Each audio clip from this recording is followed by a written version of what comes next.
doll is not demonic, but this one might be. This is Robert the doll. I'm gonna tell you about a story while I turn myself into a Labubu. So this story goes back to the early 1900s. This doll was given to a young boy named Eugene Robert Otto. His grandfather gave him this doll. Why his grandfather gave him this doll, I'm not really sure because it's so creepy. I don't know what child would want this doll, but Eugene loved this doll. He was obsessed with it, just as any kid is with a new toy. But then really strange things started to happen around Robert the doll. One night, Eugene woke up and he found the doll sitting at the edge of his bed. The doll was staring directly at him. He screamed, which woke his mother. She ran to his bedroom and she claimed she heard things moving. Like, someone was aggressively rearranging furniture. She tried to open the door, but the door was locked. She continued to slam against the door, trying to get in, and when she finally got in, she saw Eugene. He was curled up in a ball in the corner of his bed, and on the edge sat Robert the doll, staring at him. And the room around was an absolute disaster. Eugene just kept saying, "Robert did it, Robert did it, Robert did it." The odd stuff surrounding the doll didn't stop there. Some nights the parents would hear Eugene in his room talking to Robert. But the weirdest part is that the parents would hear the doll respond back. Eugene would ask a question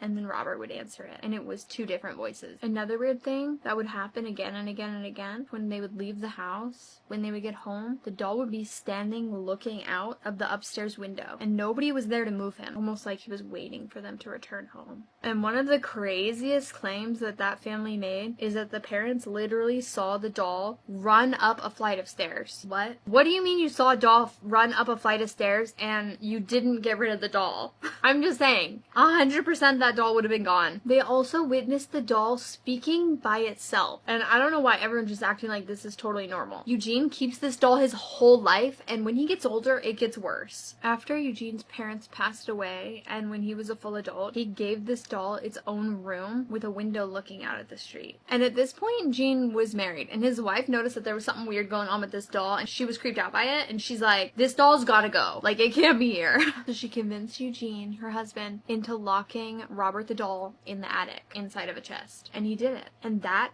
pissed off Robert the doll. Visitors to the house reported hearing someone moving and walking around in the attic when there was nobody up there, and people would hear Robert the doll do like an evil giggle or an evil laugh. Kids from the neighborhood also started to complain that they were seeing the doll and that it would watch them from the upstairs bedroom, but it had been locked in the attic, so that was impossible. So Gene was like, "That's weird, I'm gonna go check on the doll," and the doll was not locked away. It was sitting in a rocking chair. Ooh, I have chills, I hate this. Apparently every time he would lock him back in the box, he would end up back in the chair by the window. Now in 1974, Eugene died and they sold the house and a new family bought the house. Make sure to follow along and go to part 2.